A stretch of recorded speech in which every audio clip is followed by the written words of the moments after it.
Welcome back to the fourth of a six-part series of the study of the book of Proverbs. In our class today, we'll look at 5 more chapters in the Old Testament book, collected mainly by Solomon. The last 2 chapters, chapters 30 and 31, are attributed to Agur and Lemuel, respectively. Solomon was quoted as having spoken 3,000 proverbs. That's according to 1 Kings chapter 4 and verse 32. We have but a fraction of those here, around 400. They cover virtually every aspect of life, from work to play, from the tongue, the heart, the hands, the feet. He speaks of kings and slaves, of the husband, the wife, and the child. He writes of the diligent worker and the sluggard. But throughout we find that he has laid wisdom beside folly over and over. In our class today, we'll look at chapters 17 through 21. We begin in chapter 17 and look at the joyful heart as described in verse 22. In chapter 18, the examination of the one who states his case first in verse 17. In chapter 19, we'll look at the timeless admonition of the one who is slow to anger in verse 11. In chapter 20, we find the glory of young men in verse 29. And finally, in chapter 21, the desires of the sluggard. As you can see, we're looking at a variety of subjects that Solomon covers in the everyday life of each of us. I hope you'll glean from these lessons the wisdom from above you will need to guide your life. Now let's get started in Proverbs chapter 17.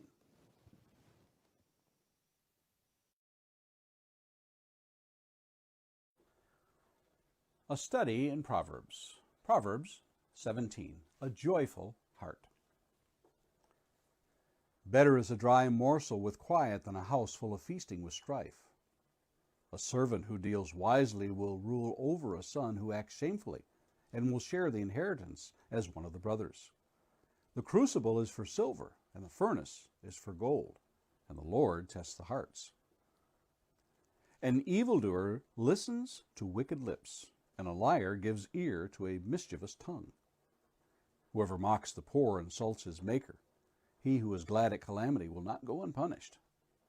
Grandchildren are the crown of the aged, and the glory of children is their fathers.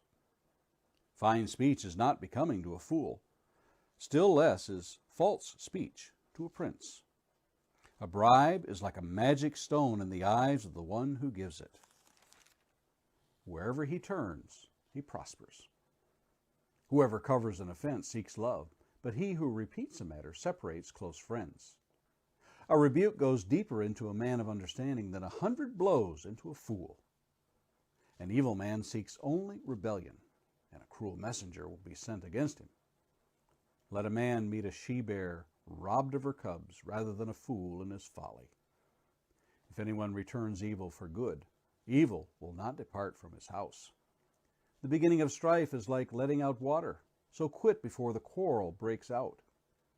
He who justifies the wicked and he who condemns the righteous are both alike an abomination to the Lord. Why should a fool have money in his hand to buy wisdom when he has no sense? A friend loves at all times, and a brother is born for adversity. One who lacks sense gives a pledge and puts up security in the presence of his neighbor. Whoever loves transgression loves strife. He who makes his door high seeks destruction. A man of crooked heart does not discover good, and one with a dishonest tongue falls into calamity. He who sires a fool gets himself sorrow, and the father of a fool has no joy. A joyful heart is good medicine, but a crushed spirit dries up the bones. The wicked accepts a bribe in secret to pervert the ways of justice. The discerning sets his face toward wisdom, but the eyes of a fool are on the ends of the earth. A foolish son is a grief to his father, and bitterness to her who bore him. To impose a fine on a righteous man is not good, nor to strike the noble for their uprightness. Whoever restrains his words has knowledge, and he who has a cool spirit is a man of understanding. Even a fool who keeps silent is considered wise. When he closes his lips, he is deemed intelligent. Our proverb of the day is verse 22. A joyful heart is good medicine, but a crushed spirit dries up the bones.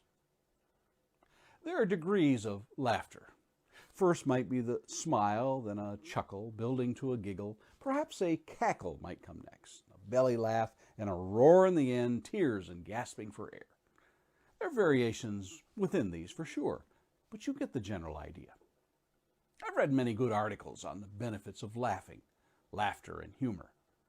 Scientists tell us that when we laugh, we can reduce the level of stress hormones in our system, like cortisol and epinephrine, and increase endorphins.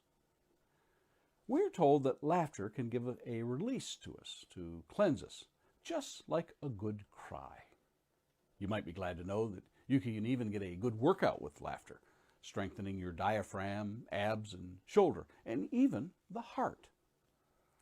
There are other aspects that are not as easily measured, but are there nonetheless. Laughter can be a welcome distraction to the stress of the day and drive away the negative emotions you may be having. Have you ever witnessed humor used to give perspective to a potentially volatile situation? How about the social aspect of connecting with others through laughter, or just knowing that you have lightened the load of another with a smile, and vice versa? I've surveyed humor over the years, and the kind of humor that makes people laugh. And as I've grown older, I've noticed more and more humor is dark and menacing. You know the type. It seeks to denigrate segments of the population either by gender or race or other negative stereotypes. And profanity? Well, that's just ignorant, dressed up like humor. A mile wide and an inch deep. But how did Solomon know the benefits of humor 3,000 years ago? We've needed scientific studies to tell us that it's healthy.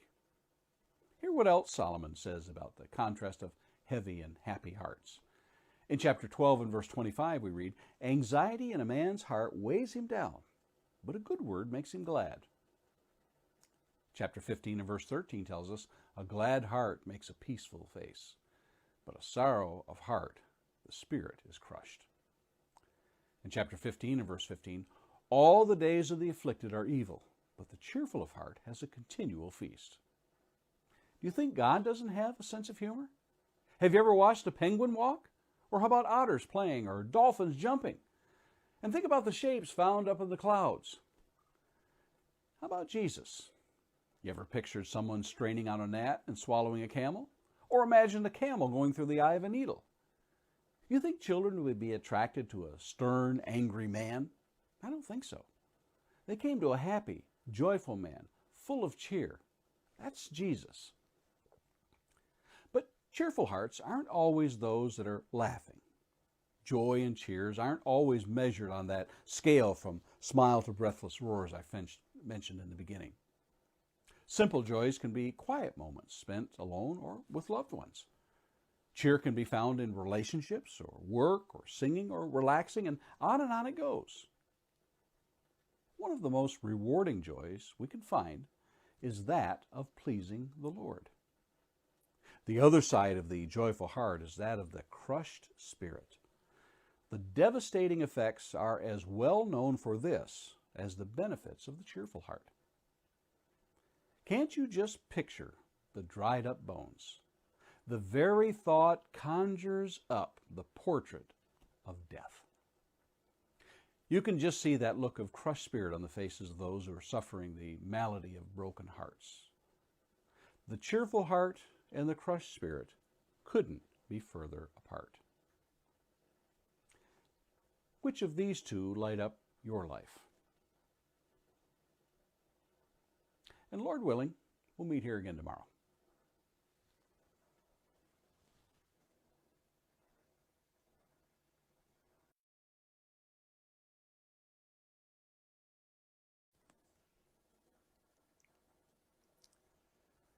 Proverbs chapter 18, a study in Proverbs, the one who states his case first.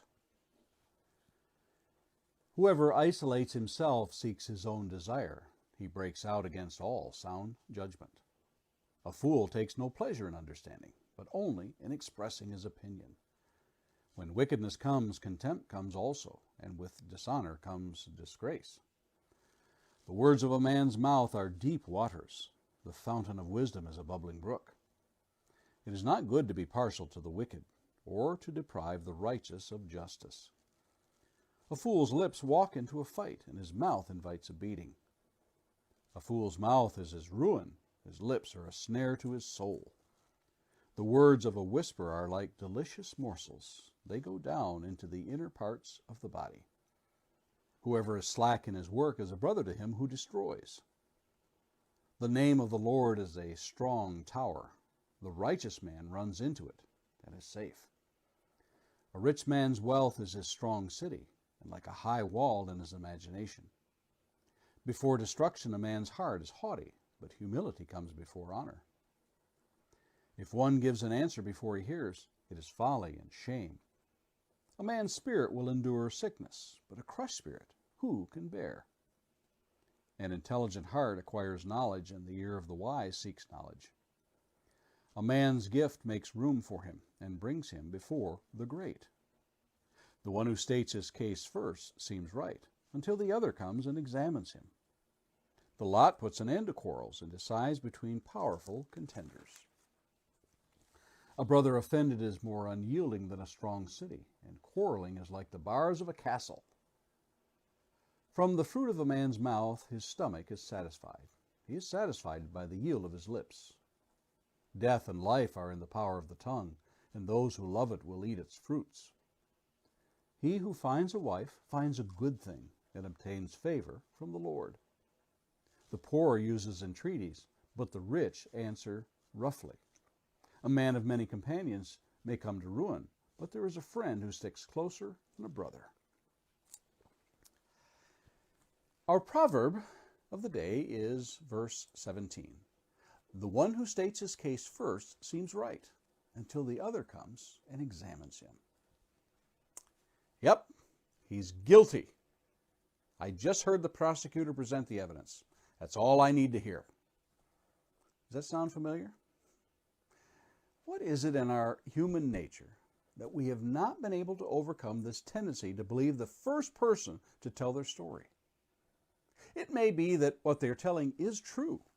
However, it is wise to hear the other side of what happened before rushing to judgment.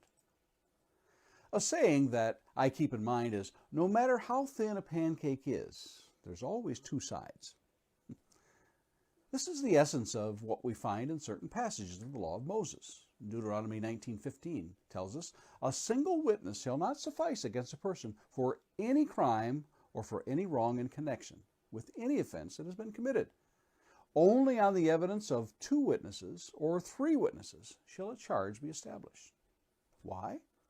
Any number of reasons might be behind why someone with a grudge or greedy intentions would try to accuse another of a crime. An incident in the life of King David may be well to visit as another example. David is fleeing Jerusalem because his son Absalom has made a coup against him. On his way out, he meets a man named Ziba. He is a servant of Mephibosheth, who is the son of the late King Saul. Ziba has loaded a couple of donkeys with food for David and tells him that his master has stayed in Jerusalem, and further is glad for David's calamity. It isn't until David returns that he hears the other side of the story and finds that Ziba is accused of stealing the donkeys and leaving Mephibosheth behind. One can only imagine how that changed David's decision. In the life of Solomon, we find perhaps one of the first royal decisions he makes is that of the 2 prostitutes in 1 Kings chapter 3, verses 16 through 28. Solomon is presented with an almost impossible case wherein both sides sound legitimate. If Solomon had believed the first woman's testimony without hearing the other side, what a tragedy it might have been. It is only after hearing both women that his decision is able to devise a scheme wherein the truth can be found. What is at the heart of this proverb? It may very well be that Solomon is encouraging the idea of listening. If we back up just a few verses, we find this gem of a proverb in verse 13. If one gives an answer before he hears, it is his folly and shame. In the New Testament, we find the rulers of the Jews were quick to judge Jesus and wanted him arrested. A controversy arose among them, and Nicodemus brings up a valid point when he says in John chapter 7, verse 51, "Does our law judge a man without first giving him a hearing and learning what he does?" Well, that's sage advice. In the United States, you will hear many times the adage, "Innocent until proven guilty." If only that were the case in the court of opinion as well. We find one of the great guidelines for life as it relates to the ears, mouth, and heart is when James writes in James 1:19, "Know this, my beloved brothers, let every person be quick to hear, slow to speak, and slow to anger." One of the greatest assets we may possess is that of being able to consider that no matter how passionate someone may seem who relates an incident, we will do well to reserve judgment and consider that another side of that story might very well shed light to the situation. How are your listening skills? And Lord willing, we'll meet here again tomorrow.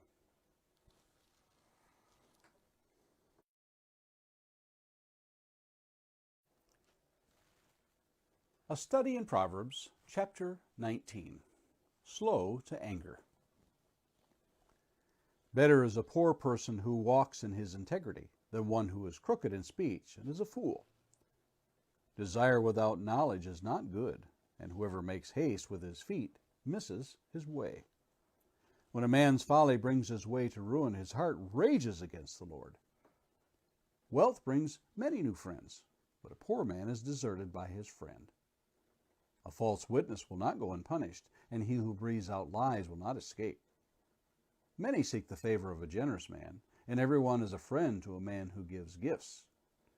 A poor man's brothers hate him. How much more do his friends go far from him? He pursues them with words, but does not have them. Whoever gets sense loves his own soul. He who keeps understanding will discover good.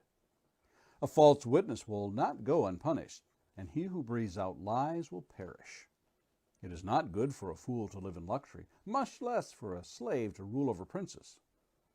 Good sense makes one slow to anger, and it is a glory to overlook an offense. A king's wrath is like the growling of a lion, but his favor is like dew on the grass. A foolish son is ruin to his father, and a wife's quarreling is a continual dripping of rain. House and wealth are inherited from fathers, but a prudent wife is from the Lord. Slothfulness casts into a deep sleep, and an idle person will suffer hunger. Whoever keeps the commandments keeps his life. He who despises his ways will die. Whoever is generous to the poor lends to the Lord, and he will repay him for his deed. Discipline your son, for there is hope. Do not set your heart on putting him to death. A man of great wrath will pay the penalty, for if you deliver him, you will only have to do it again. Listen to advice and accept instruction, that you may gain wisdom in the future. Many are the plans in the mind of a man, but it is the purpose of the Lord that will stand. What is desired in a man is steadfast love, and a poor man is better than a liar. The fear of the Lord leads to life, and whoever has it rests satisfied. He will not be visited by harm. The sluggard buries his hand in the dish and will not even bring it back to his mouth. Strike a scoffer, and the simple will learn prudence. Reprove a man of understanding, and he will gain knowledge. He who does violence to his father and chases away his mother is a son who brings shame and reproach. Cease to hear instruction, my son, and you will stray from the words of knowledge. A worthless witness mocks at justice, and the mouth of the wicked devours iniquity. Condemnation is ready for scoffers, and beating for the backs of fools. Our proverb for the day is verse 11. Good sense makes one slow to anger, and it is a glory to overlook an offense. The devastating effects of anger are well known and documented. Many a person can recount with shame and embarrassment their own tales of times they have let anger get the best of them and the price they paid for such outbursts. Professionals have charted a typical episode of anger. It usually begins with a trigger. That's something that someone says or does, or really any of a host of situations that flip a switch. Then the internal reaction, those thoughts that within that begin to churn. And you can feel the tenseness in the muscles, the heart rate increase, the change in breathing that keeps building and building. And all at once, it becomes too much to hold in. And just like a dam breaking in a flood, out comes the words gushing. For some, this anger can get physical and do great harm. And tragically, we read of cases where death has resulted. What if you could just stop at the very outset of an anger episode or outburst? Well, that's what anger management courses and classes seek to do for the individual. Identify at the very beginning what those triggers are and developing techniques to stem the tide of emotions that flood and overwhelm the senses. Solomon calls this good sense. Truly, it does make good sense not to let anger become your master. After all, in the end, you'll likely regret the things you said and did, and the price you paid in lost relationships, damaged reputations, emotional and perhaps physical pain inflicted on others. Further, Solomon says it is a glory to overlook an offense. No doubt in each of our lives we will find ourselves in situations where we hear or see or are the victims of others' harmful ways. That's the trigger. Right there, we must make our decision to let it pass us by. Have you been offended, embarrassed, humiliated, insulted, hurt? In all likelihood, yes. You won't win in a mudslinging contest. Controlling your temper and making no reply will in all likelihood make you look wiser in the sight of those who witness this. Here are some of the Proverbs that Solomon tells us about the folly of anger. In chapter 12 and verse 16, the vexation of a fool is known at once, but the prudent ignores an insult.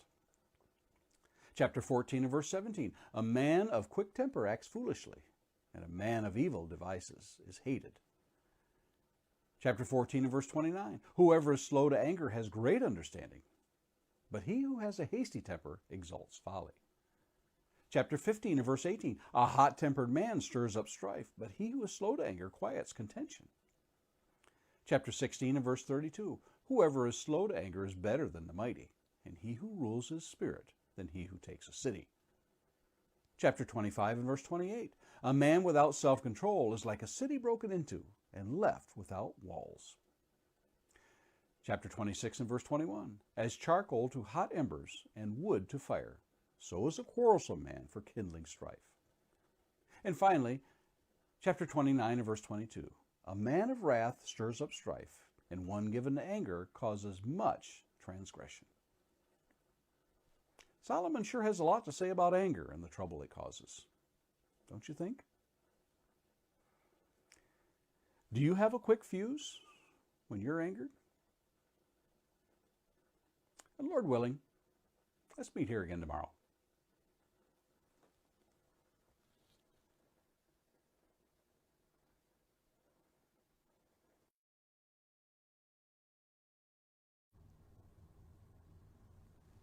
A study in Proverbs, chapter 20, the glory of young men. Wine is a mocker, strong drink a brawler, and whoever is led astray by it is not wise. The terror of a king is like the growling of a lion. Whoever provokes him to anger forfeits his life. It is an honor for a man to keep aloof from strife, but every fool will be quarreling. The sluggard does not plow in the autumn. He will seek at harvest and have nothing. The purpose in a man's heart is like deep water, but a man of understanding will draw it out. Many a man proclaims his own steadfast love, but a faithful man who can find? The righteous who walks in his integrity, blessed are his children after him. A king who sits on the throne of judgment winnows all evil with his eyes, Who can say, I've made my heart pure, I am clean from my sin? Unequal weights and unequal measures are both alike, an abomination to the Lord. Even a child makes himself known by his acts, by whether his conduct is pure and upright. The hearing ear and the seeing eye, the Lord has made them both. Love not sleep, lest you come to poverty. Open your eyes, and you'll have plenty of bread. Bad, bad, says the buyer. When he goes away, then he boasts. There is gold and abundance of costly stones, but the lips of knowledge are a precious jewel. Take a man's garment when he has put up security for a stranger, and hold it in pledge when he puts up security for foreigners. Bread gained by deceit is sweet to a man, but afterward his mouth will be full of gravel. Plans are established by counsel. By wise guidance, wage war. Whoever goes about slandering reveals secrets. Therefore, do not associate with a simple babbler. If one accuses his father, or if one curses his father or his mother, his lamp will be put out in utter darkness. An inheritance gained hastily in the beginning will not be blessed in the end. Do not say, I will repay evil. Wait for the Lord, and he will deliver you. Unequal weights are an abomination to the Lord, and false scales are not good. A man's steps are from the Lord. How can man understand his way? It is a snare to say rashly, it is holy, and to reflect only after making vows. A wise king winnows the wicked and drives the wheel over them. The spirit of a man is the lamp of the Lord, searching all his innermost parts. Steadfast love and faithfulness preserve the king, and by steadfast love his throne is upheld. The glory of young men is their strength, but the splendor of old men is their gray hair. Blows that wound cleanse away evil. Strokes make clean the innermost parts. Our proverb of the day is verse 29. The glory of young men is their strength, but the splendor of old men is their gray hair. I have made a list of observations over the years as I've become, let's say, well seasoned. One little item that I notice is that my hair isn't as important now as it was when I was 17.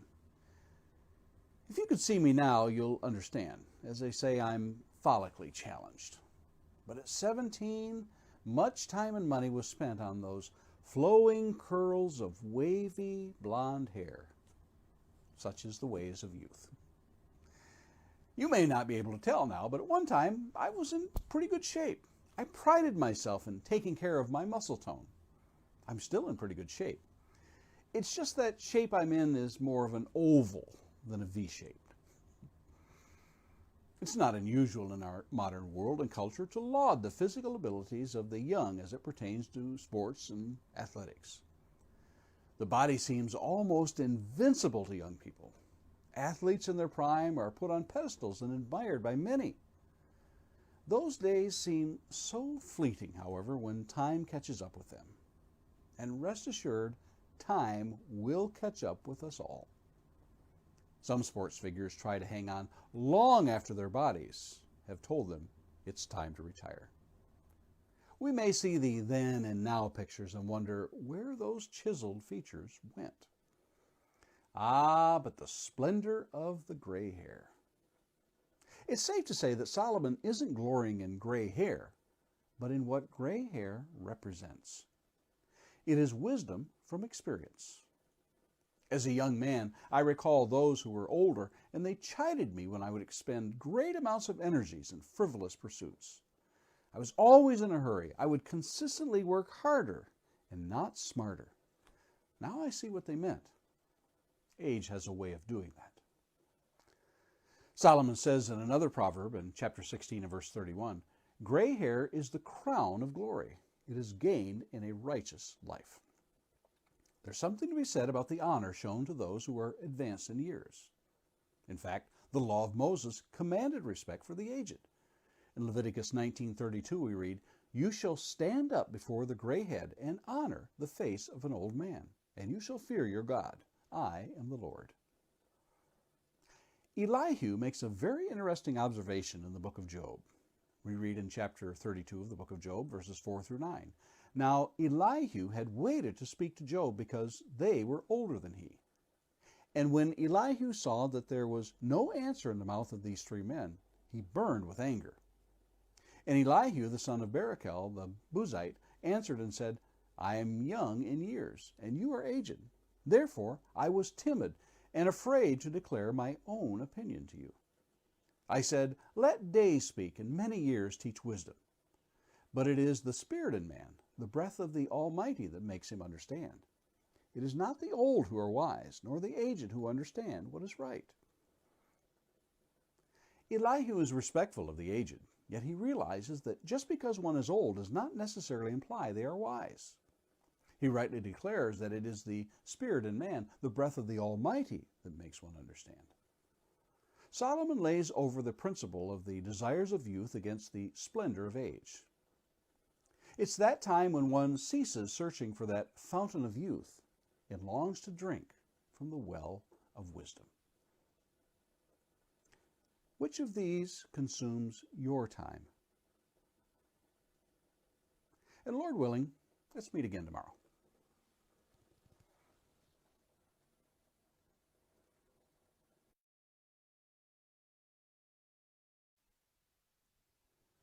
A study in Proverbs, chapter 21, the desires of the sluggard. The king's heart is a stream of water in the hand of the Lord. He turns it wherever he will. Every way of a man is right in his own eyes, but the Lord weighs the heart. To do righteousness and justice is more acceptable to the Lord than sacrifice.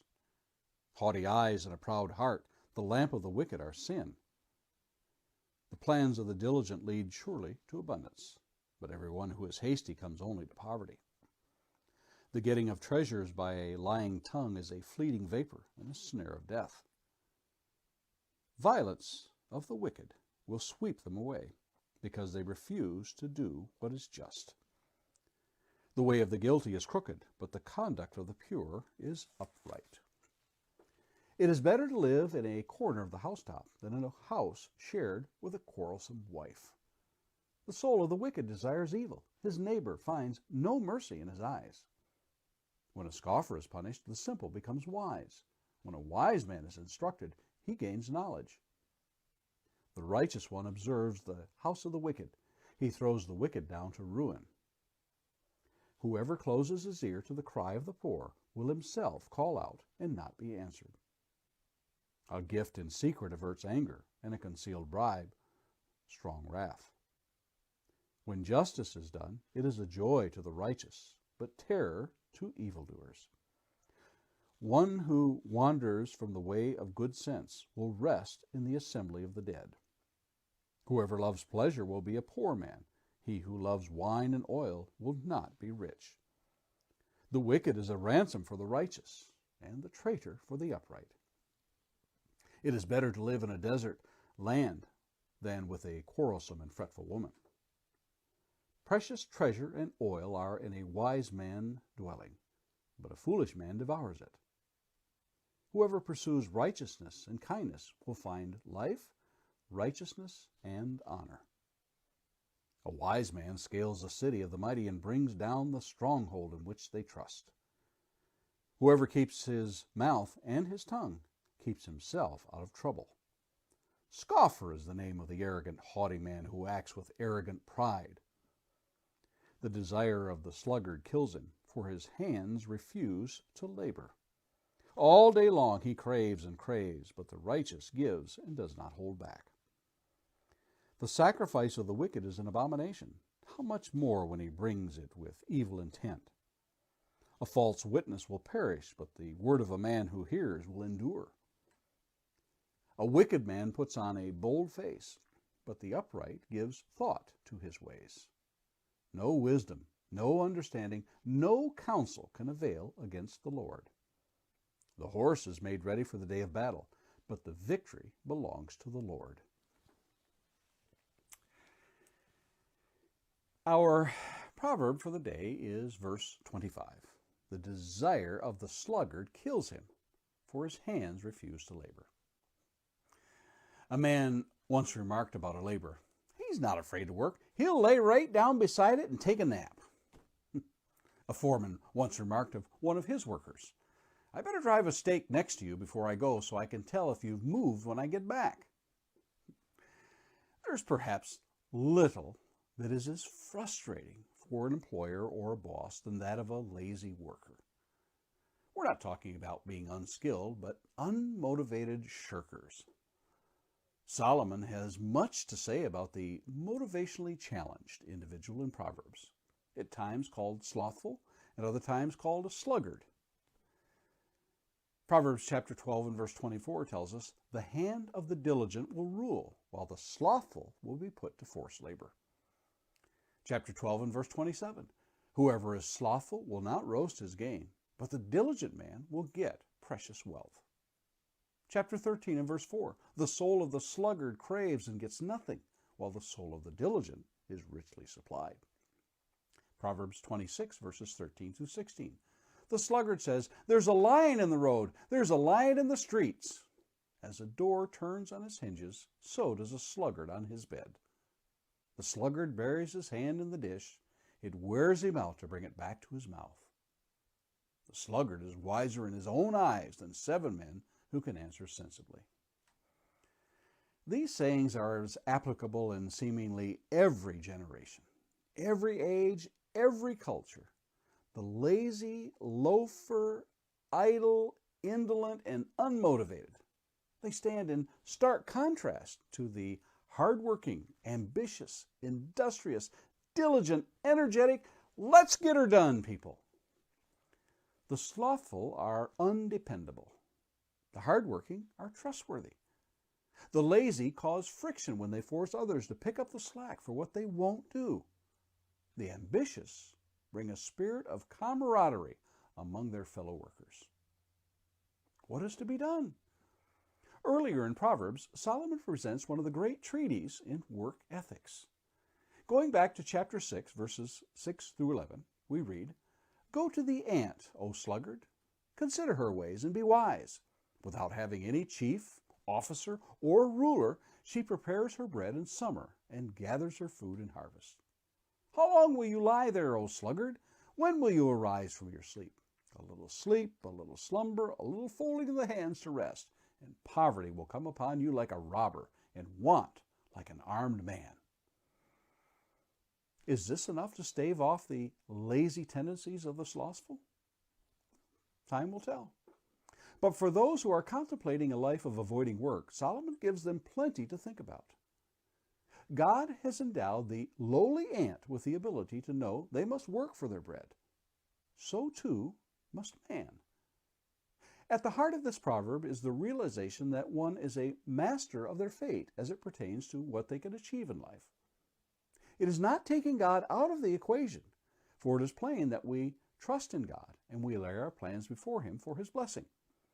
However, since the fall of man in the Garden of Eden, God told us that we will live by the sweat of our brow. Further, we might do well to read the parable of the talents. Ask yourself, how did the one with 5 talents and the one with 2 talents gain more? And then look and see what the one who hid his talent was called when he hid his. That's right, slothful. I wonder if it's time for a self-evaluation of my work ethics. Lord willing, we'll meet again tomorrow.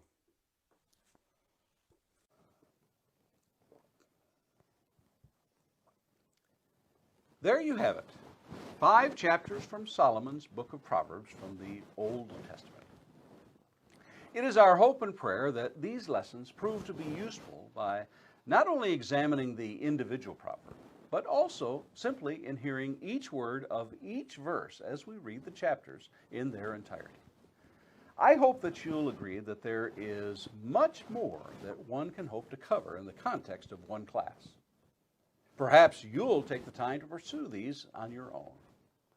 Lord willing, we'll see you next time as we continue in part 5 in our study in the book of Proverbs.